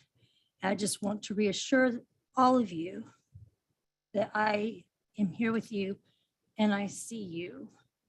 And I also feel the same way you do. And please reach out if you want to. Thanks. Councilmember Steckler, any report tonight? Yes. First and foremost, congratulations, Martin. I think definitely I owe you a lunch. I will set that up with you as soon as this meeting's over. I do have one report. I attended a virtual meeting with the Economic Alliance of Snohomish County, specifically on theater arts in regards to local cities and communities. And it was a fascinating meeting. They talked about the economic effect on communities from arts organizations, and specifically in the area of Snohomish County. They had specific numbers and recognition of the revenue that is generated by cities that have embraced arts organizations, everything from theaters to museums to galleries, and to the economic growth of those communities, which can be attributable to the millions and millions of dollars. But what was most interesting to me was a couple of examples that they brought up about the state has come up with a distinction called a creative district. The first creative district ever acknowledged was the city of Edmonds, and it was acknowledged in 2018.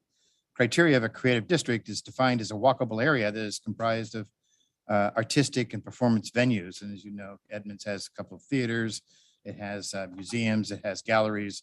The amount of revenue that it's interesting, Edmonds was once very similar to a Mill Creek, a small little downtown area with similar economic numbers, but their revenues and economics have significantly increased since the early 2017, 2018 era. And we had a representative from the city of Edmonds there on the Zoom call talking about and attributing that success to the artistic elements that they've added to the city, which brings in obviously tourism dollars as well as their own individual community involvement. We also had a representative from the city of Everett who is working to get a creative district distinction for themselves as they are developing more and more artistic elements in their city. They did bring up two state funds, the grants that are now available, 45 million, which is the first fund that has been established for artistic organizations that have had any type of impact from pandemic or potential impact from pandemic.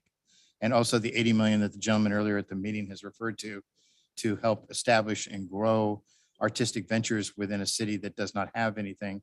So that's over $120 million that the state has now made available for grant writing. It's very impressive what a lot of the state, and that's just at the state level, it doesn't include county or any federal funds, that the people are looking to reinvent the arts, which were devastated by the pandemic. And I thought it was a really fascinating call and a great opportunity for a city like Mill Creek, which has very little arts and cultural involvement, to really reinvent itself and actually help to grow its own economics. I find it very interesting. Just wanted to pass that along. Thanks. Councilmember Cavalieri, any report? Thank you, Mayor. I will be attending the Master Builders Association's crab feed this Thursday. I'm thankful this event is back on the menu for council members and any electeds. It's one of the only chances you get to go and do an all-you-can-eat crab and not have to leave a tip. And I know that sounds cheap, but anyway. Pickleball. We had our kickoff of pickleball up at Highlands Park, and it was a home run. It was a lot of fun. I want to thank Scott and Jody for really pulling it off. As they say, they did a great job. Citizens enjoyed it. I mean, even I enjoyed it. My first time pickleball playing, really. Welcome, Martin. Full disclosure, last year, I was probably your biggest critic, and over a year, I've turned into your biggest fan. So I'm happy to be working with you. I think you've got exactly what's needed here in the city. You're low and slow and a dynamo. So congratulations on the job. And staff, thank you as well. You guys did an awesome job in helping with the selection process. You participated at every level, every staff member that participated, both Friday, which I wasn't unable to be there, but Saturday, all day. You really, you acted like a great team. So thank you for that. And thank you for being a colleague of mine. Thanks. Councilmember Allison, any report tonight? No report. I'm just wondering what we procedurally do with the Steve Abrahamwitz's 2 minutes in front of us. And I know he sent us an email also, his suggested, yes. I'd suggest our acting city manager follow up. I haven't looked at the proposal. I've heard about it, but he's proposing a proposal on someone else's private property. Right. So right. I'm not sure there's what we can do with it, but we can, I haven't read it. Did he email it to us? I know Mr. Yes. Emailed some stuff. I haven't checked emails this evening. So I guess let's all take a look at it and we'll talk with the acting city manager on Thursday about any follow-up we should do. Thank you. Councilmember Duque, any report tonight? Yes, I'm sure it's going to be in another report, but just reminding everyone that Thursday is the party in the parks at Highland Park from 5 to 7. I will hopefully be there out of my isolation bubble and I can't wait. So just as a reminder for that. And thank you. I just want to take a moment to thank Colin Basinger and Associates, the recruitment firm that we worked with during this process from start to finish, continuing, it's not finished yet. Linnell has been fantastic. I know there was moments when we would get updates on how many applicants there were, about low numbers, but I really think the quality of the candidates that we received and that we looked at just show a lot about that process and also how tough the market is for the job. There's been tons of openings all across the state. And so I just want to acknowledge that it was a pleasure to work with Linnell on this process and with all of you city council members. And a big thank you to everyone who applied, everyone who who submitted things, obviously with the application, everyone we met with. So thank you for your time. Councilmember Cavallari? Thank you, Mayor. Just quickly for the good of the order, I think we would be remiss if we did not show gratitude for Councilmember Steckler, Councilmember Duque, and the Mayor Pro Tem Vignal for spearheading the ad hoc committee for the employee search. So thank you to all of them from all of us. Thank you.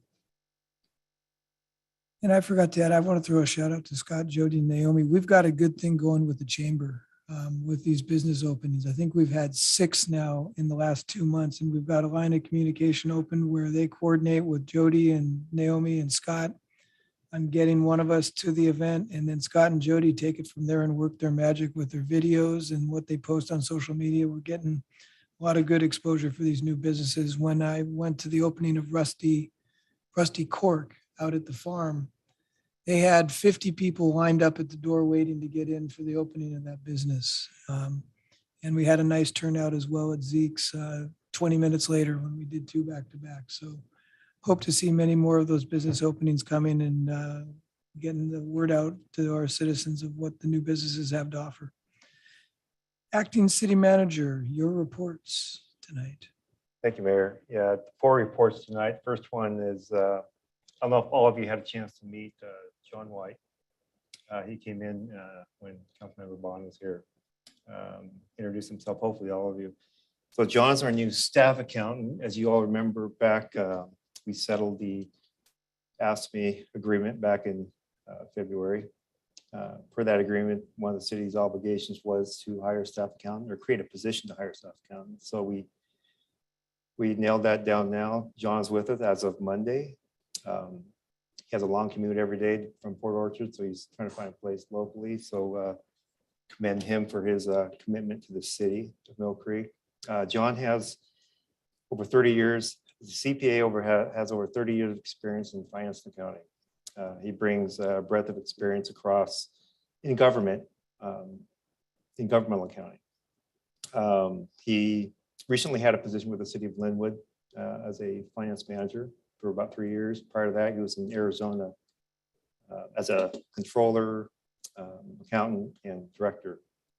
Not in that order, but over his career in Arizona. So we welcome John. Happy to have him on board, and we're excited to see what he can produce for us going forward. The second one's an update on the farm. You're all aware of the space over there that we had. It was originally F-101. It's moved probably about 80 feet down, same side of the building.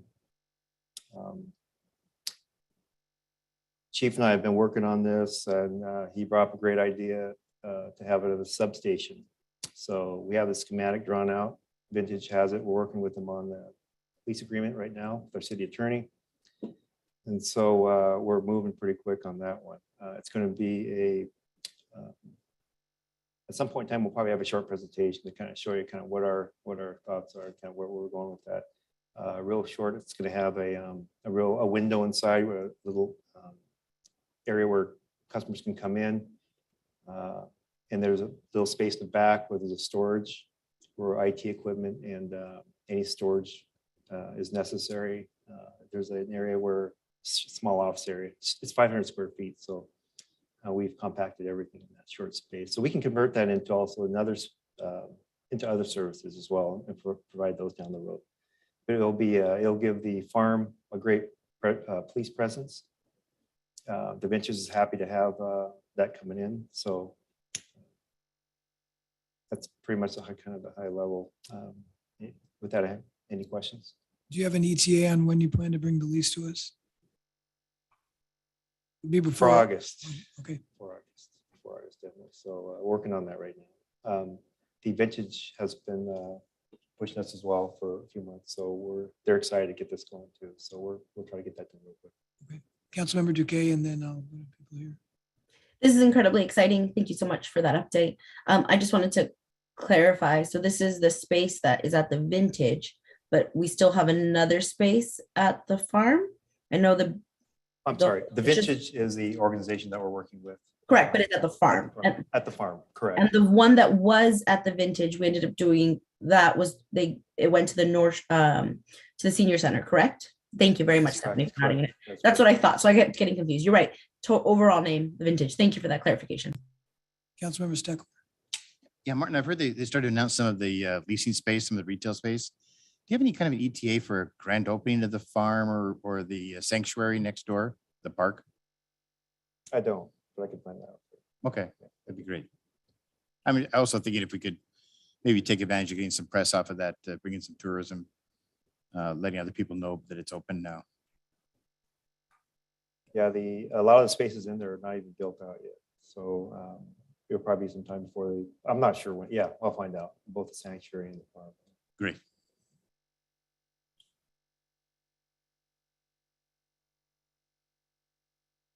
Third, if there's no other questions, the third update is those road pavement markers that now the weather's warmer, starting to install those on the roads. So our team has gotten all the arterials done down now. So we'll be working on the other neighborhoods later, but that's kind of where we're at with that. Do we have any questions about RPMs? No. And the last one is an update on, I don't know if all of you are aware, I've gotten maybe some information, calls or emails regarding the striping on Buffalo River Highway last week. Later in the week, I guess the trucks went through, and apparently what they call the pilot vehicle, the one that follows, possibly was too far back. Cars were driving across the wet lanes and got paint on the cars. So their citizens are calling us to get potentially to make claims, but if you do get calls, just go ahead and forward them to City of Mill Creek, and then we'll provide them with the information to the state of Washington, who is responsible for it.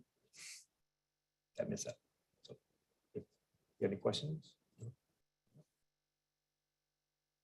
No. No questions. All right, that's all I have in there. Thank you. Laurel, financial summary.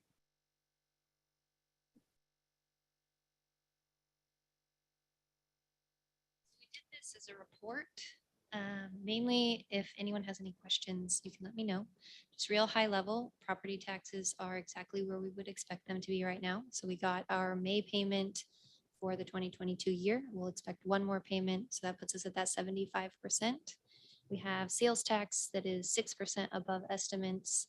And then our fine revenue is down, but that is an unpredictable revenue, especially with our traffic safety unit. That is something that their schedules can throw that off. As far as expenses go, we are roughly 7% under budget for the general fund.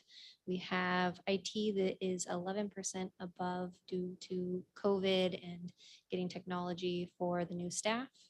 And then HR expenses have dropped from being 5% over budget to 2.25%. That is mainly due to legal costs that have been decreasing, and we do expect that to keep going down.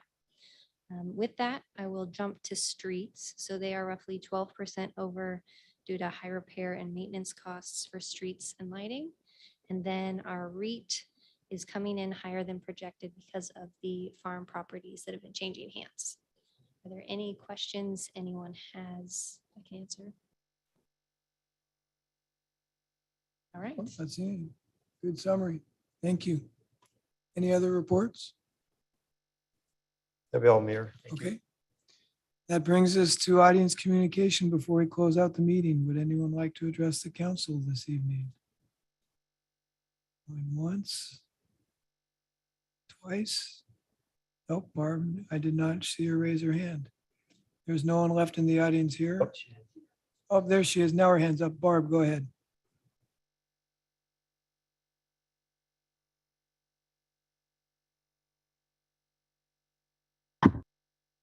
You had it.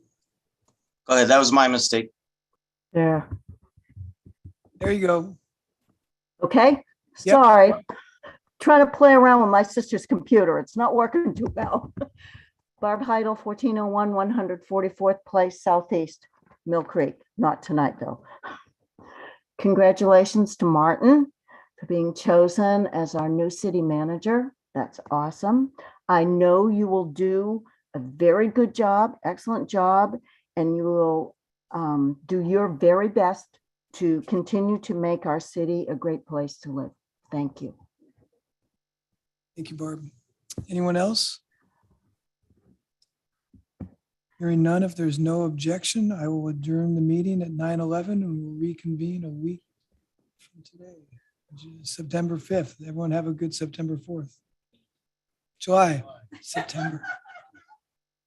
Sorry about that. We'll be back next week in July, on July 5th.